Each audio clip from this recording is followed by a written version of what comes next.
Hello, you're welcome to my YouTube channel this morning again. This is Precious Obialor-Ukazim, the author of Captive's Diary. I will be reading for you episode 77 today. So the last time the question was posed out to Masinachi and David, is 3 months premarital counseling okay by you? And we're going to get the answer to the question today from them. So follow me, let's go. David and Masinachi looked at each other again. Their faces filled with a mix of disappointment and understanding, and after a moment, they nodded in unison. Their voices barely above a whisper. Yes, Dad.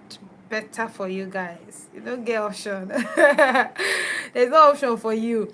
So they replied, Yes, Dad. And Chizaram's face softened, her eyes shining with approval as she gazed at David and Masinachi. I'm glad you both understand how important this is, she said, her voice filled with warmth. So let's get started on this journey together, she said. Then paused, her expression turning serious. Your dad and I here, along with some of our sons and daughters who are happily married, will be taking you through the online counseling sessions.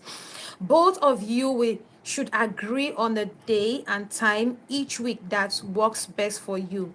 And we will make sure to schedule these sections accordingly. Chizaram's voice took on a slightly formal tone as she spoke to them, her words dripping with authority.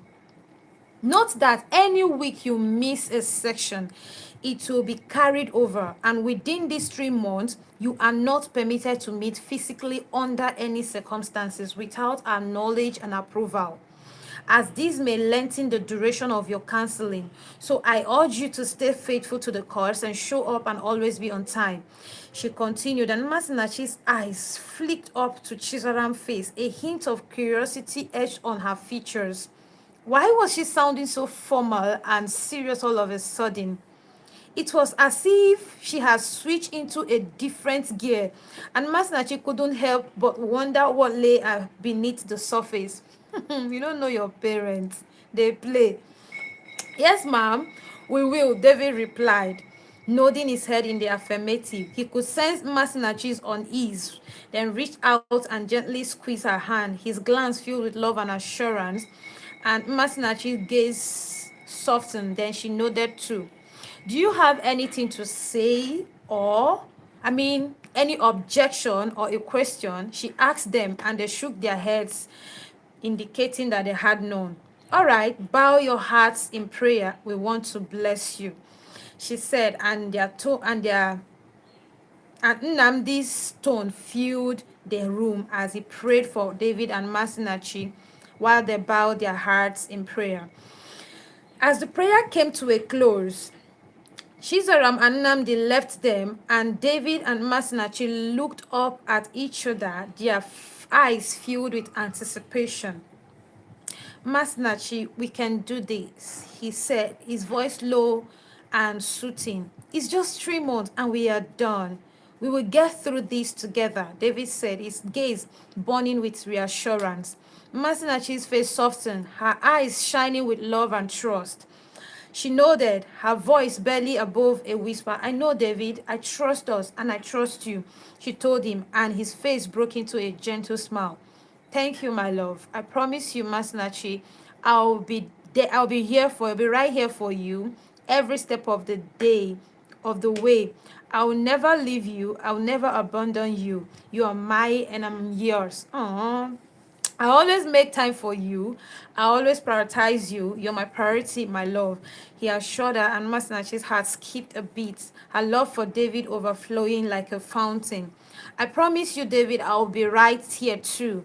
I'll always be here for you, no matter what. They assured each other again that the fears they had shared earlier will never come to pass. Nnemeka bounded up the stairs, a spring in his steps and a smile on his face. He had just left Junior and Sarita downstairs, watching them laugh and joke affectionately, and he couldn't help but feel a twinge of happiness for his twin brother. He could tell how much Junior loved Sarita, and it was great to see him so carefree. As he reached the top of the stairs, he heard the soft murmur of voices coming from the living room. He walked in expecting to find someone watching TV, but instead he found Masinachi sitting on the couch with David. Their hands clasped together, their eyes locked onto each other's, and his smile fluttered. He felt a sudden jolt of something. He wasn't quite sure what it was, but he felt like a pang of loneliness or jealousy. He pushed the feeling aside, telling himself he was being ridiculous. After all, Masinachi was his twin sister and he was happy for her. But as he watched them, he couldn't shake off the feelings that he was intruding on something intimate, something that didn't include him. It felt like he was witnessing a moment that was meant to be private, a moment that he wasn't meant to see. Before he could turn away, Masinachi and David startled, and Nemeka felt a twinge of guilt, like he had interrupted something important. Hey, Nemeka, Masinachi said, smiling. Her eyes looked like a bit guilty, like she had been caught doing something she shouldn't be doing. David also stood up, his eyes circling at the corner. Hey man, what's up? He greeted, and Nemeka shrugged, feeling a bit like an outsider. You too day quiet. You too day reserved, bro. Okay.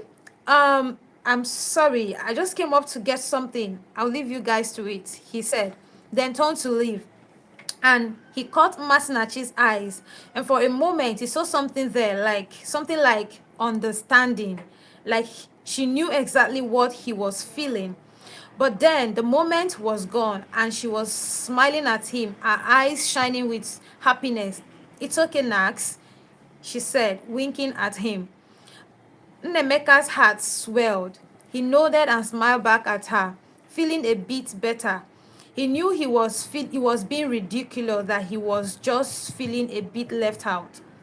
But as he walked away, he couldn't shake off the feeling that things were changing and that his twin sister and brother were moving on, and he was being left behind.